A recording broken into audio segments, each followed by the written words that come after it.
Bom, o primeiro deles é um programa de refinanciamento de dívidas fiscais, não fiscais e fundo de garantia. Então, aqui tem alguns conceitos que a gente precisa trazer. Qual é a razão de existir isso? A primeira razão de existir isso é que muitas linhas de crédito só são acessíveis a quem tem as certidões negativas. Então, com o programa de regularização, todas as empresas conseguem acessar a certidão negativa, mas aqui de uma forma responsável, ou seja, através de um programa que permita às empresas conseguir pagar os seus débitos. Muita gente, durante a pandemia, atrasou os seus financiamentos, atrasou seus impostos, e a partir desse programa pode ter condições possíveis para isso. O que são dívidas fiscais, não fiscais e FGTS? Dívidas fiscais são dívidas com a União oriunda de impostos. Dívidas não fiscais são dívidas com a União não oriundas de impostos, por exemplo, multas. E FGTS é Fundo de Garantia Tempo de Serviço. Esse recurso, legalmente, ele não é um tributo, né? Ele não é nenhuma dívida com a União, porque ele é um recurso do trabalhador, mas eles também são permitidos parcelamentos. Ah, mas dívida de banco está incluído aí? Não. Aqui são só dívidas com a União, dívidas com o governo federal. Tá? Então, essa é uma dúvida que eu já tirei de algumas pessoas. O que estão incluídos? Todos os impostos federais, inclusive o INSS, dívidas não fiscais, multas e outras que possam ter sido dadas, e fundo de garantia por tempo de serviço. Como isso pode ser pago? Aqui tem um conceito importante que é a diferença entre transação e refis. O refis é um programa definido em lei, cujas condições são fixas.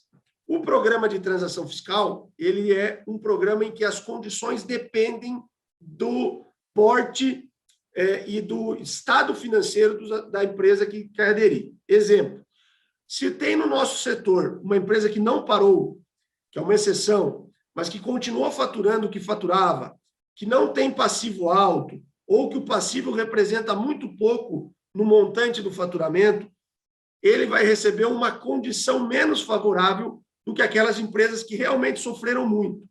Aquelas empresas que não conseguem, de fato, pagar seus impostos, têm dificuldades para pagar sua folha, talvez, inclusive, não consigam ficar vivas. Qual a grande vantagem da transação com relação ao refis? Quem precisa mesmo tem condição melhor.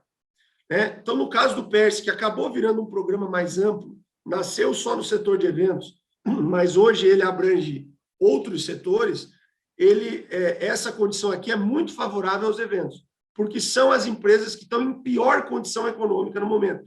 Então, elas são as que terão maior benefício. Esse benefício limite aqui, pessoal, de até 70% do valor do débito e 145 meses, é um benefício criado na lei exclusivamente para as empresas em recuperação judicial. Portanto, nós estamos equiparados às empresas em pior estado econômico que existem. Pior que recuperação judicial é só a empresa falida, que não pagará mais seus impostos. Portanto, o PERSE equivaleu, ele criou uma equivalência entre as empresas de eventos com as empresas que estão em recuperação judicial. Não há condição melhor. O pessoal da Procuradoria-Geral da Fazenda atestou para mim na última reunião que, salvo o primeiro PERSE de 91, o primeiro refis de 91, que tinha até 200 anos para pagar, esse programa nosso aqui, ele pode ser melhor do que todos os refis que já aconteceram na história do Brasil, inclusive refis da Copa, etc. Portanto, a gente está muito animado com esse tema.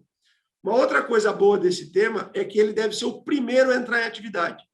A Procuradoria está muito ativa, está só esperando a sanção da lei e deve lançar uma portaria específica para o nosso setor, para que a gente seja atendido em todas as delegacias da Receita com essas condições especiais, delegacias da Procuradoria-Geral da Fazenda, que são os débitos já ajuizados ou em discussão, para que a gente consiga fazer o refinanciamento. Então, nós estamos muito animados, esse deve ser o primeiro ponto do PERSE a entrar em atividade.